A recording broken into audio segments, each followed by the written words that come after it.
Alors je m'appelle Xavier Cos, je suis auteur de bande dessinée et illustrateur et je vais vous parler de ma dernière bande dessinée qui est Journal de 1985.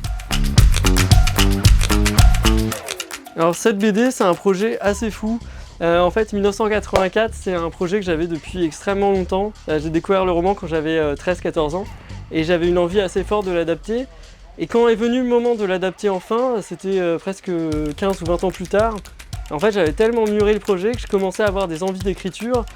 Et tout au long de mon adaptation de 1984, j'avais comme ça des idées qui venaient et je voulais pas les utiliser, je voulais vraiment que ce soit une adaptation fidèle.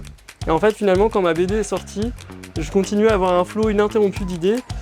Et je me suis posé pour réfléchir, je me suis dit je vais quand même pas faire une suite à 1984. Déjà ce sera ridicule et de deux ce sera prétentieux. C'est un projet que j'ai gardé pour moi vraiment pendant longtemps. J'osais même pas en parler à mon éditeur. Et puis un jour j'ai vidé mon sac, je lui ai tout déballé. Il m'a dit vraiment super. Je lui ai envoyé un synopsis, un scénario complet et là il m'a dit non, ça va pas du tout. Et on a travaillé comme des fous pendant 2 ans et demi, on a écrit, réécrit. Et je pense franchement, on n'a jamais autant stressé en faisant un livre que celui-ci. On l'a fait en vase clos, à tel point que je pense qu'à un moment on est devenu fou. Mon éditeur a fini par devenir co-auteur sur le livre parce qu'il avait aussi des idées. Il voulait en parler à personne, les équipes de Sarbacane n'étaient même pas au courant. Il voulait même pas que j'en parle ni à ma femme, ni à mes parents. Enfin vraiment, on était dans une optique de si quelqu'un était au courant, il fallait l'éliminer. Donc autant vous dire qu'on n'en a pas parlé à l'équipe Canal BD parce qu'on les porte très haut dans notre cœur. Et du coup, je suis assez ému du retour qu'il a pour l'instant.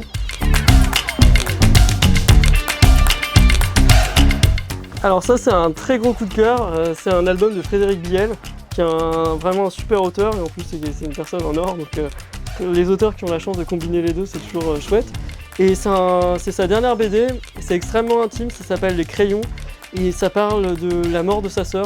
C'est un auteur que je connais bien personnellement. Il m'avait jamais évoqué cette anecdote. Et en fait, vraiment, c'est presque comme un journal intime.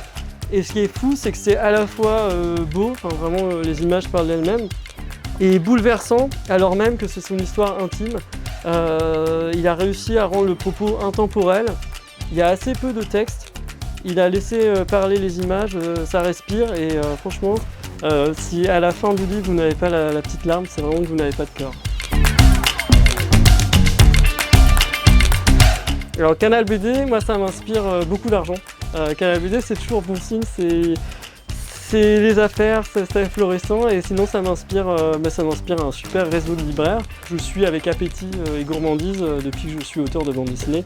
Les libraires du réseau de Canal BD. Et ce que je trouve chouette aussi, c'est la façon dont vous faites à la fois des événements en librairie et en même temps aussi des éditions spéciales sans que ce soit gadget. En plus, ce que je trouve chouette, c'est que vous êtes attentif aussi au pouvoir d'achat des Français et ça c'est ce qu'on attend de Canal BD. C'est-à-dire que les éditions spéciales, elles sont vraiment souvent que 2 ou 3 € de plus. Et honnêtement, quand on compare une version standard à une version Canal BD, moi à chaque fois je prends la version Canal BD.